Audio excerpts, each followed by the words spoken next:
സ്ഥാനാർത്ഥിയായ Thomas ചാഴികാടന്റെ പ്രചാരണ പരിപാടിക്കിടെ mic ഒടിഞ്ഞു വീണു. അപ്പൊ ചോദ്യം ഇതാണ്, മൈക്ക് പ്രസംഗം തടസ്സപ്പെടുത്തിയിട്ടുണ്ടെങ്കിൽ മൈക്കിന് മുന്നിൽ ആരായിരിക്കും? മുഖ്യമന്ത്രി തന്നെ അല്ലാണ്ടായിരിക്കും.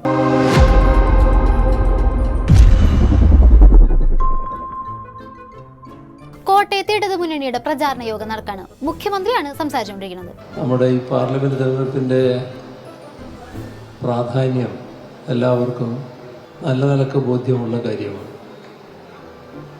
അതാണ് ഈ തെരഞ്ഞെടുപ്പിന്റെ ഏറ്റവും വലിയ പ്രത്യേകത. നമ്മുടെ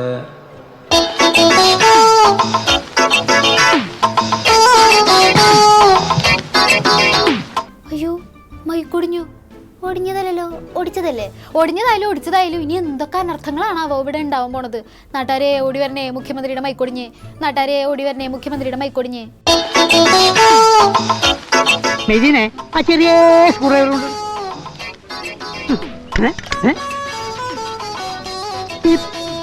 ശരിയായിട്ട് എന്താണ് തമാശ ആക്കാണ്? അല്ല തമാശ ആക്കാണ്, അങ്ങനെ ആക്കണ്ട കേട്ടാ, ശരിയാവും.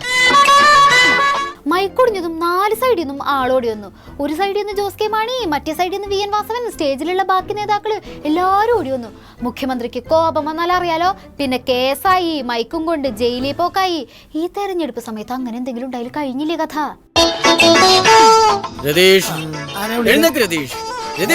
ഞാൻ വിളിക്കുന്നത് ഇങ്ങനെ തുടങ്ങാമോ? രതീഷ്, മുഖ്യമന്ത്രി അസ്വസ്ഥനാണ്. തെരഞ്ഞെടുപ്പായോണ്ട് മൈക്കും മൈക്കിന്റെ ഓപ്പറേറ്ററും ഒക്കെ തലനാരിടയ്ക്ക് രക്ഷപ്പെട്ടു. ഇല്ലെങ്കിൽ അറിയാലോ അല്ലേ, അന്ന് ഉമ്മൻചാണ്ടിയുടെ അനുസ്മരണ ചടങ്ങില് നടന്നതൊന്നും വീണ്ടും ഓർമ്മിപ്പിക്കരുത് കേട്ടോ. കോൺഗ്രസ് പാർട്ടിയുടെ വളരെ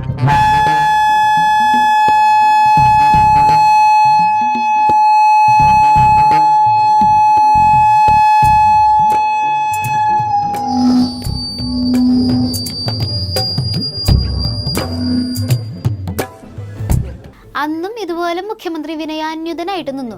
പിന്നെ കേട്ടത് മൈക്ക് ഒച്ചുണ്ടാക്കിയതിന് കേസെടുത്ത കാര്യമാണ്. ശബ്ദത്തിലൂടെ കലിപ്പാവാൻ മാത്രമല്ല, മിണ്ടാതെ നിന്ന് കലിപ്പാവാനും ഞങ്ങളുടെ മുഖ്യമന്ത്രിക്ക് നന്നായിട്ട് അറിയാട്ടോ. അതവിടെ വന്ന് മൈക്ക് ഒരു അടച്ച റൂമിനകത്ത് വെച്ച് maximum sound volume full volume കൊടുത്തു കഴിഞ്ഞാൽ ഹോളിയും. അത് ഏത് മൈക്കായാലും നമ്മൾ ഫുൾ വോളിയം കൊടുക്കുമ്പം അത് ഓപ്പൺ ചെയ്തല്ല ബോക്സും മൈക്കുമായിട്ട് കോൺടാക്ട് ചെയ്ത് വന്നു കഴിഞ്ഞാൽ ഹോളിയും. ചരിത്രം വീണ്ടും ആവർത്തിക്കണമെങ്കിൽ വേഗം ശരിയാക്കിക്കോ. പിന്നെ ഒരു കാര്യമുണ്ട്, മുഖ്യമന്ത്രിയുടെ അടുത്ത് മൈക്ക് വീണ്ടും പണി മുടക്കുന്നൊന്നും ആരും പറഞ്ഞു വന്നേക്കരുത്. മുഖ്യമന്ത്രിയോടുള്ള ബഹുമാനം മൂലം മൈക്ക് തല കുനിച്ചു എന്നറിഞ്ഞാൽ മതി എല്ലാവരും. അല്ലെങ്കിൽ CMന്റെ അഭിമാനത്തിന് ക്ഷതേറ്റതുപോലെയാവും. അല്ലെങ്കിൽ ഒന്ന് ആലോചിച്ച് നോക്കിയേ, മൈക്കിന് ഞങ്ങളുടെ CMന്റെ അടുത്ത് എന്താ ഇത്ര പ്രശ്നം? ചെറിയ സ്പാൻഡറും കൂടെ കൊടുക്ക്. എപ്പോഴും ഇങ്ങനെ പറയണമെന്നില്ല, ശരിയാക്കി തന്നാ മതി. ആരും ടെൻഷൻ ആവണ്ട കേട്ടോ, സമയമെടുത്ത് പയ്യെ ചെയ്താൽ മതി. നമ്മുടെ മുഖ്യമന്ത്രി എത്രയോ വലിയ മഹാനാണ്. ദേഷ്യം കടിച്ചമർത്തി ഒരു തരി പോലും ആ ദേഷ്യം പുറത്ത് കാണിക്കാണ്ട് കൂളായി നിൽക്കണമെന്ന് കണ്ടില്ലേ? ഇത് പുതിയ വിജയനല്ലേ? പഴയ വിജയനാണെങ്കിൽ കാണായിരുന്നു. ഇവിടെ ഡൽഹിയില് കേരളം ഒരു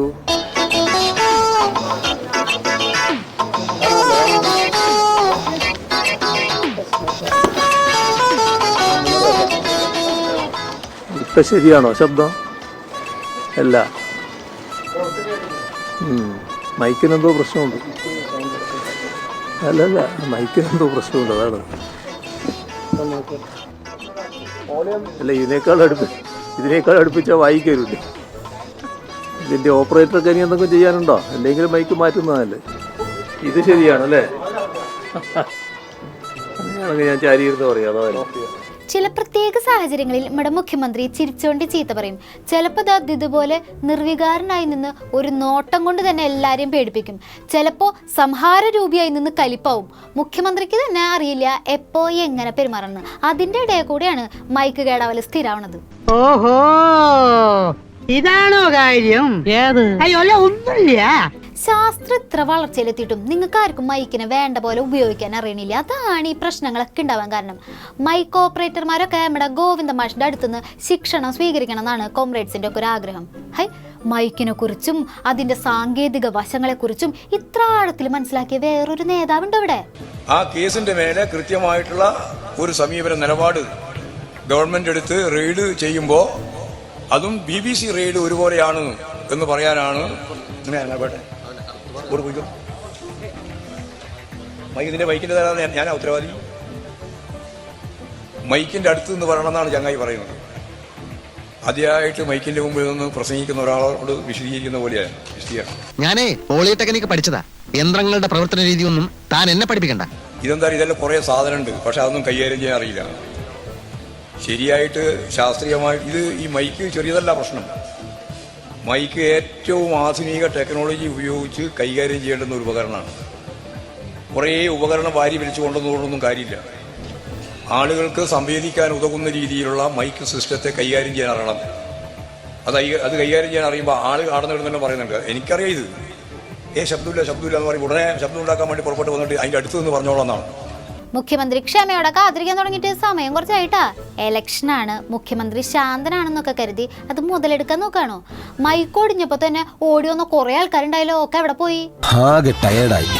11 മണിയുടെ ഇടച്ചായ കുടിക്കാൻ പോയാലോ? അങ്ങനെ കുറച്ച് പണിപ്പെട്ടിട്ടായാലും അവസാനം മൈക്ക് ശരിയാക്കി. നമ്മുടെ മുഖ്യമന്ത്രി എന്തൊരു സമാധാനപ്രിയനാണല്ലേ. ഇനി അദ്ദേഹം ക്ഷിപ്രകോപിയാണ്, ധാർഷ്ട്യക്കാരനാണെന്നൊന്നും ആരും പറയരുതിട്ടാ. എത്ര ശാന്തനായാണ് അദ്ദേഹം നിന്നതെന്ന് കണ്ടോ. ഇങ്ങനെ ഒരു ഭരണാധികാരിനെ കിട്ടിയത് നമ്മുടെ ഒരു പുണ്യം. വരൂ, നമുക്ക് CM-ന്റെ ബാക്കി വാക്കുകൾ കേൾക്കാം. ആ കമ്പനി 30 കോടി രൂപ കോൺഗ്രസിന് കൊടുത്തു. നോക്കണം, എന്തൊരു ഉദാര മനസ്സിലല്ലേ.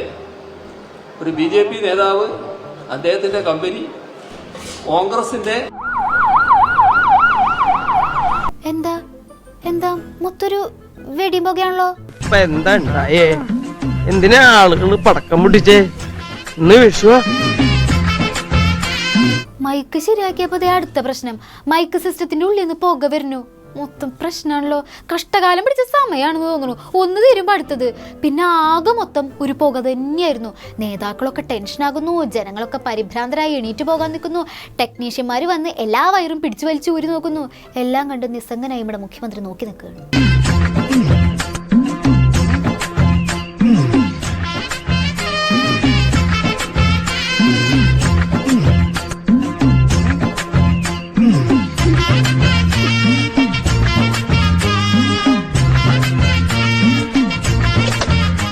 മൈക്ക് ഒടിഞ്ഞു വീണിട്ടും അത് ശരിയാക്കാൻ സമയമെടുത്തിട്ടും മൈക്ക് സെറ്റിൽ നിന്ന് പുക വന്നിട്ട് പിന്നെയും പ്രസംഗം തടസ്സപ്പെട്ടിട്ടും നമ്മുടെ മുഖ്യമന്ത്രി സൂപ്പർ കൂളായി നിന്നു.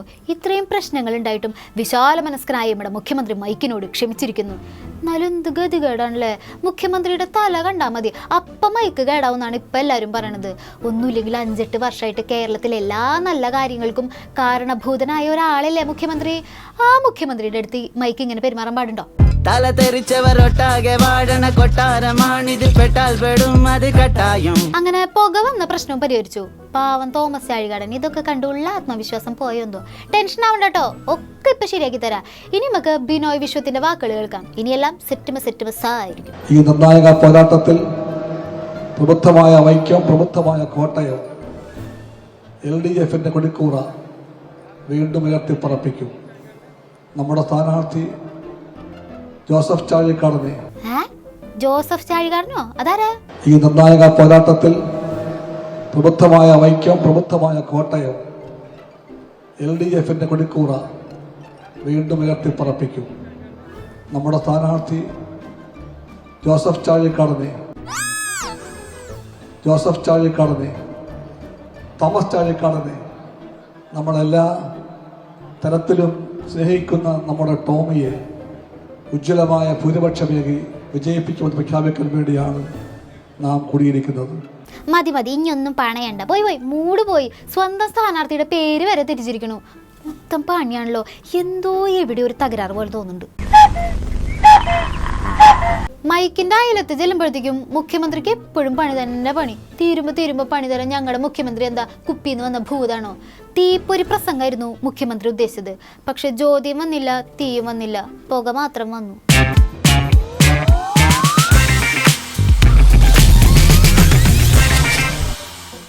പ്രധാന സ്ഥാനാർത്ഥികളൊക്കെ ആകെ ടെൻഷനിലാണ്. അപരന്മാരുടെ വിളയാട്ടല്ല ഇവിടെ. ടെൻഷൻ ആവാണ്ട് എവിടെ പോവാൻ? 3 ശൈലജ, 3 ജയരാജൻ, 3 സുധാകരൻ. ഓരോ സ്ഥാനാർത്ഥികളുടെയും പേരിൽ എത്ര പേരെ വേണം? ഒക്കെ ready.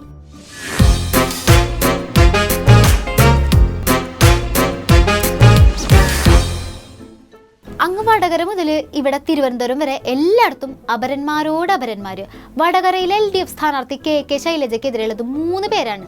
Shailaja P, Shailaja K, Shailaja KK. Initial പോലും ഒരുപോലെ. ടീച്ചറെ ഈസിയായി ജയിക്കുന്ന കണക്ക് കൂട്ടിയത് പാളി പോകുന്നു. ശൈലജ ടീച്ചർക്ക് അപരനുണ്ട്, ഇനി നമുക്ക് സിമ്പിളായി ജയിക്കാന്ന് വിചാരിച്ചിരിക്കാവും ഷാഫി പറമ്പിൽ. നോ മാൻ, നിങ്ങൾക്കും ഉണ്ട് 2 അപരൻ. അതും ഒരാളുടെ പേര് നിങ്ങളുടെ പേര് തന്നെ, വേറൊരാള് BSPയുടെ സ്ഥാനാർത്ഥി ഷാഫി. അടിപിടി ഇടിയുടെ കൊടി കൊണ്ട് നടക്കും ഒരിടതനു കൊടുക്കരുതോട്ട്. സമരം വേണ്ട ഒരു ജയിലും വേണ്ട, ശാന്തിക്കെന്നുടെ വോട്ട്. എത്ര അപരന്മാര് വേണമെങ്കിലും പോരട്ടടാ, ഇമ്മക്കൊന്നും ഒരു പേടിയില്ല എന്ന് പറഞ്ഞു നിൽക്കാണ് ഇടുക്കിയിലെ LDF സ്ഥാനാർത്ഥി ജോയ്സ് ജോർജ്. പിന്നല്ല, എത്ര അപരനെ കണ്ടിട്ടാണ് ജോയ്സ് ജോർജ് ഇവിടം വരെ എത്തിക്കണത്. ഇപ്പോൾ 2014 ഞാൻ ജയിക്കുമ്പോൾ 3 അപരന്മാരുണ്ടായിരുന്നു. ഔദ്യോഗിക സ്ഥാനാർത്ഥിയായ ഞാൻ 2 അപരന്മാരുടെ ഇടയിലായിരുന്നു. മുകളിലൊരു ജോയ്സ് ജോർജ്, താഴെ ഒരു ജോയ്സ് ജോർജ് ഇടയിലായിരുന്നു. എന്നിട്ടും ആ തെരഞ്ഞെടുപ്പിൽ നമ്മൾ ജയിച്ചല്ലോ. അപ്പോൾ അതുകൊണ്ട് ജനത്തിലാണ് എനിക്ക് വിശ്വാസം. എൻ്റെ പ്രിയപ്പെട്ട എൻ്റെ പാർലമെൻറ്റ് മണ്ഡലത്തിലെ ആളുകളിലാണ് എനിക്ക് വിശ്വാസം. ഇത്രയും ധൈര്യമുള്ള ചാൾസ് ശോഭരാജിൽ പോലും കണ്ടിട്ടില്ല ജോയ്സേട്ടാ. ഇനി കണ്ണൂരിലേക്ക് പോവുകയാണെങ്കിൽ LDF സ്ഥാനാർത്ഥി MV ജയരാജന് പണി കൊടുത്തത് 3 അപരന്മാരാണ്. 1 M ജയരാജൻ, 2 ഏർക്കാട് പറമ്പ് ജയരാജൻ, 3 പനച്ചിക്കൽ ജയരാജ്. അങ്ങനെ ജയരാജൻ സഖാവിനും ടെൻഷൻ.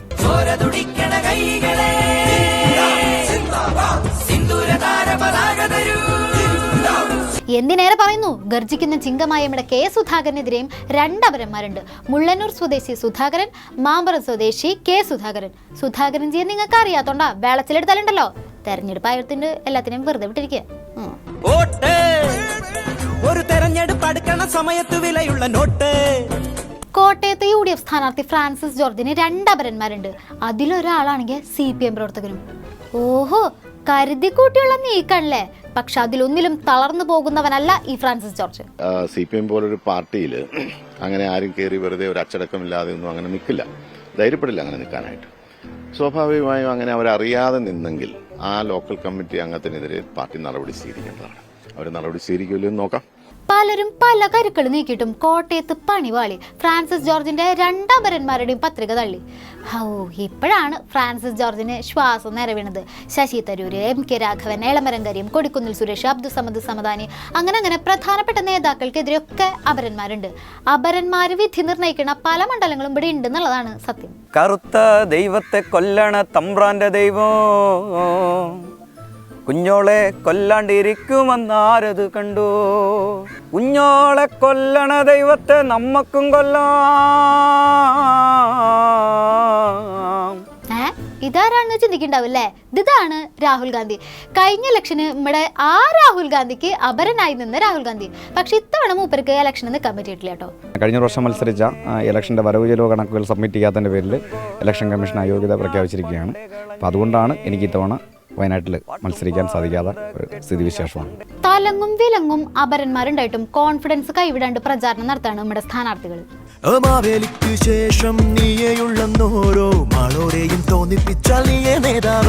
അപരന്ന് കേൾക്കുമ്പോൾ എല്ലാവരുടെ നെഞ്ചിലും ഒരു തീയാണ്. രാഷ്ട്രീയത്തിൽ അധികായന്മാരെ വരെ വീഴ്ത്തിയ അപരന്മാരുണ്ടല്ലോ ഇവിടെ. 2004 ലോക്സഭാ തെരഞ്ഞെടുപ്പിൽ ഇടതുപക്ഷ സ്ഥാനാർത്ഥി KS മനോജും VM സുധീരനായിട്ടായിരുന്നു പ്രധാന മത്സരം. അപ്പോഴാണ് VS സുധീരൻ അപരനായി രംഗത്ത് വരുന്നത്. കരിമണൽ ഖനനത്തിന് വേണ്ടി കരിമണൽ കമ്പനി വളരെ കാര്യമായി ശ്രമിച്ചിരുന്നു. അന്നത്തെ സർക്കാരിൻ്റെ ഒരു അനുവാദവും കിട്ടിയിരുന്നു.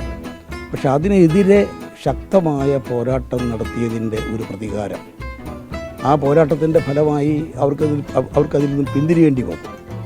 അതിന് വലിയൊരു പ്രതികാരമാണ് അവർ ആ തെരഞ്ഞെടുപ്പ് രംഗത്ത് നടത്തിയത്. അവർ ഒരുപാട് കാര്യങ്ങൾ ചെയ്തു, ഒരുപാട് ചതിപ്രയോഗങ്ങൾ ചെയ്തു. പക്ഷെ അതിലൊന്നായിരുന്നു ഈ അപരൻ പ്രയോഗം. അപരൻ കാരണം നിസ്സാര വോട്ടിനാണ് അന്ന് നമ്മുടെ സുധീരേട്ടൻ തോറ്റത്. അപരന്മാര് കാരണം വമ്പന്മാർ വീണ ചരിത്രമുള്ളതുകൊണ്ട് പ്രധാന നേതാക്കളൊക്കെ ആകെ ടെൻഷനിലാണ്. അപരന്മാരുടെ അതിപ്രസരം മൂലം ഇത്തവണത്തെ തെരഞ്ഞെടുപ്പ് കുറച്ചേറെ കടുക്കുന്ന ഉറപ്പാണ്. ഇനി നമുക്ക് തെരഞ്ഞെടുപ്പിലെ കുറച്ച് ദേശീയ കാഴ്ചകളിലേക്ക് പോകാം.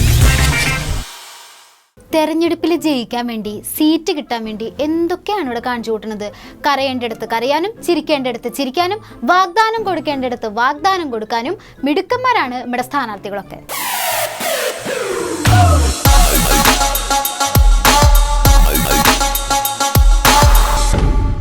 എല്ലാവരും ഇപ്പോൾ അപരന്മാരെ കൊണ്ട് പൊറുതിമുട്ടിയിരിക്കുകയാണല്ലോ. ഇവിടെ മാത്രമല്ല, തമിഴ്നാട്ടിലുണ്ട് അപരശല്യം. നമ്മുടെ തമിഴ്നാട് മുൻ മുഖ്യമന്ത്രി ഒ പന്നീർസെൽവത്തിനെതിരെ ഇതേ പേരുള്ള 5 പേരാണ് അപരന്മാരായിട്ടുള്ളത്. അപരന്മാരെ നേരിടാൻ സ്വന്തം ചിഹ്നവും കൊണ്ട് നടക്കലാണ് ഇപ്പൊ മൂപ്പരുടെ പണി. ചിഹ്നം തുട്ടാ നമ്മുടെ ചക്കയും പൊക്കി പിടിച്ചാണ് ഇപ്പൊ പന്നീർസെൽവത്തിന്റെ നടപ്പ്.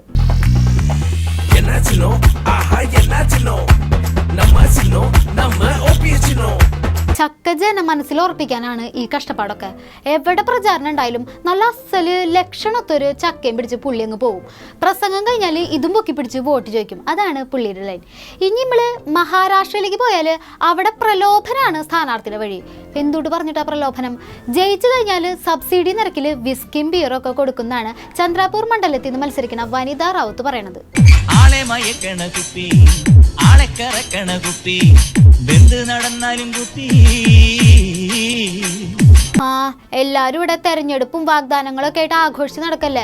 അങ്ങകലെ ഉത്തർപ്രദേശിലേക്ക് പോയാൽ സീറ്റ് കിട്ടാത്തതിൽ പൊട്ടിക്കരയണ ഒരു ചേച്ചിനെ നമുക്ക് കാണാൻ പറ്റും.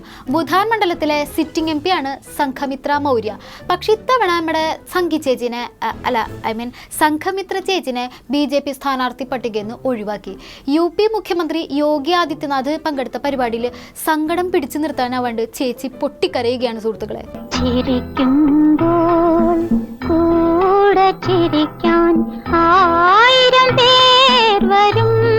ബാക്കി തെരഞ്ഞെടുപ്പ് വിശേഷങ്ങളും കാഴ്ചകളുമായി ഇനി തിങ്കളാഴ്ച കാണാം. നന്ദി, നമസ്കാരം.